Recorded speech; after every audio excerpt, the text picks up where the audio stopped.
Hello, I'm Sam Bosanquet, a director in the Schroders Family Office Service team. We're a specialist team within the Wealth Management division of Schroders, working with family offices and families who may require the services of a family office. In this video series, we're exploring the topics that business-owning families are likely to have to think about at some point. Many of our clients either own or have owned a business, and we spend a lot of time advising on business issues. Very often our conversations will focus on succession and the role of the rising generation of the family in that process. Should you encourage them to be involved in the family business or managing family wealth, or encourage them to find their own path? How do you ensure they have the right skills? I'm delighted to be joined by Mairi Mickel, an experienced family business advisor and consultant. Mairi is also a shareholder and former director of her family business, the house builder McTaggart and Mickel. Mairi, for my first question, I want to draw on your experience as both an owner of a family business and also a consultant to many family enterprises. When's the right time to hand over the reins? My answer, I'm afraid, is going to be it depends. A family business typically has three nested parts, one of family, one of ownership, and one of business. And I think the timing depends on what's going on in each of those three different areas. So in the family area, perhaps there's been a death or a divorce. Perhaps someone is ready for retirement. Perhaps the rising generation are expressing an interest to join the business. In the ownership circle, perhaps there is an ownership transition going on, which we're seeing more of since the recent budget. In the business circle, perhaps it's time for the business to bring in some equity for growth. Perhaps market conditions have become very tough. Perhaps you're facing a sale or really making a very strong case for business continuity planning. So I think the future of the family business handing over really depends on what's going on inside that system of parts. And how do you ensure the successor has the right skills required for the job? I think initially it really depends on where the family business is heading. Mm-hmm. So, for example, if there's a plan to grow over the next 10 or 20 years, then who's going to support that growth leadership-wise? And amongst the family members, what value can they add to that growth ambition, and therefore where do they fit in? So I think it's always really important to determine what value is brought by family members into that ambition for the future, depending on what it is. You mentioned family members. Is it expected that leadership of the family enterprise should pass within the family group? I think what I see often in family business is a conflation between leadership and ownership. So I think it's important to work out what is passing, yeah? And it's possible, as I was a fourth generation director of my family business and owned shares from the age of 25 and continued to be an involved owner in the business. So I think that conflation happens often in generation 1 and 2. So when the business owner and the business founder is still alive, but as family businesses age, it becomes more appropriate to really plan for the ownership succession and the leadership succession separately and recognise that both of those things are needing planned for in any kind of passing on or transition.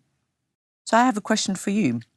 I know that Cazenove Capital has been advising some family businesses for decades. What approaches have you seen in succession? Well, you're absolutely right. We've been advising some of our clients for decades, and we've seen a huge range of approaches.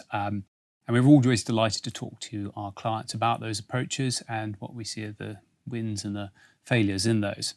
I think we also look at it in the purest form, where there's a succession that's passed on internally, and think about the families that have operated in that area.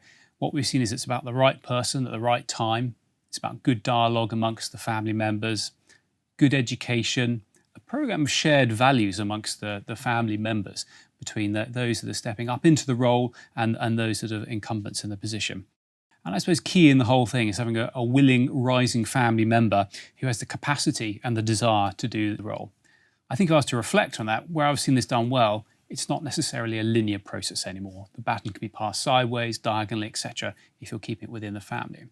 Where we're looking at smooth transitions, where it's not necessarily within the family, we see a number of batons being passed to professional. A non-family member that's professional in the industry who looks to take over the reins.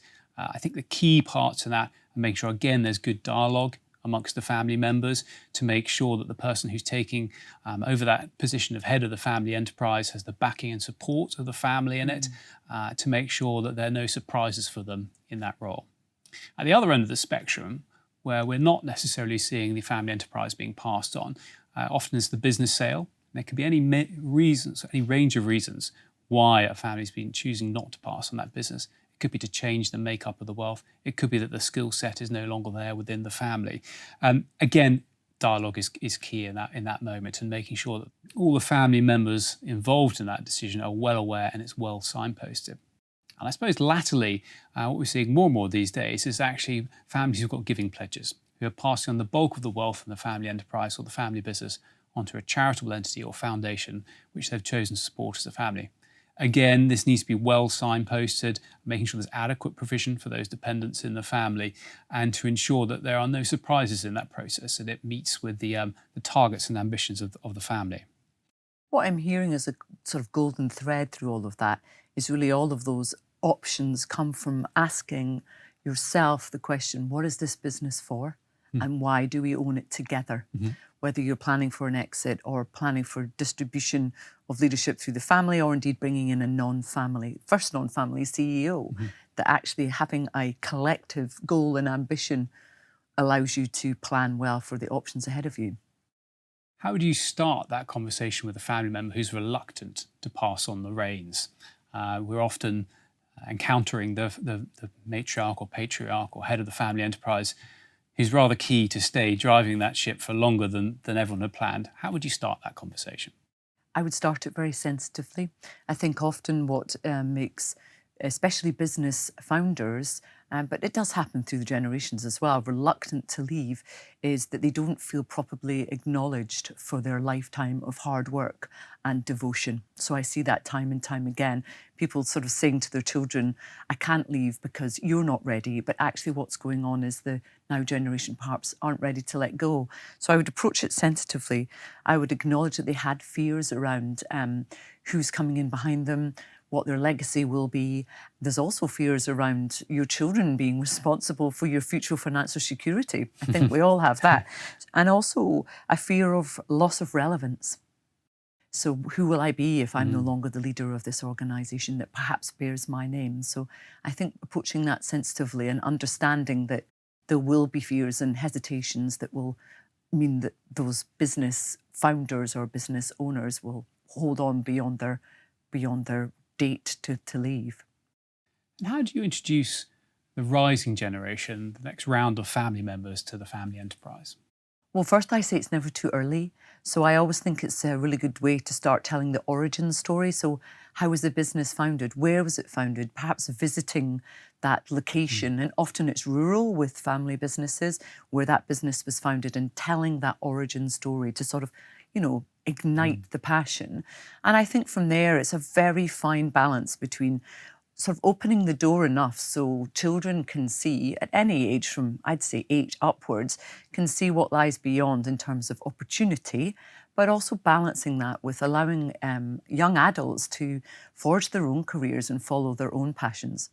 If they have decided they would like to join the family business, I always think there should be criteria for entry, and those are based on capability and also passion, but ensuring that the role is well defined, ensuring that the career beyond that is well planned for, that they're supported well in their entry, that they're sort of sponsored through their career by somebody, preferably line manager and sponsor is not a family member. It's very difficult to mentor your own children, but actually that these things are all thoughtfully planned for. So it's a really fine, finessed balance to plan for things, but also leave for opportunity. Your child might have no interest in joining your business, or they might want to be, as I am in my family business, an active owner, but not in a leadership role. Thank you, Mairi. To discuss any of the issues raised in this video, please get in touch.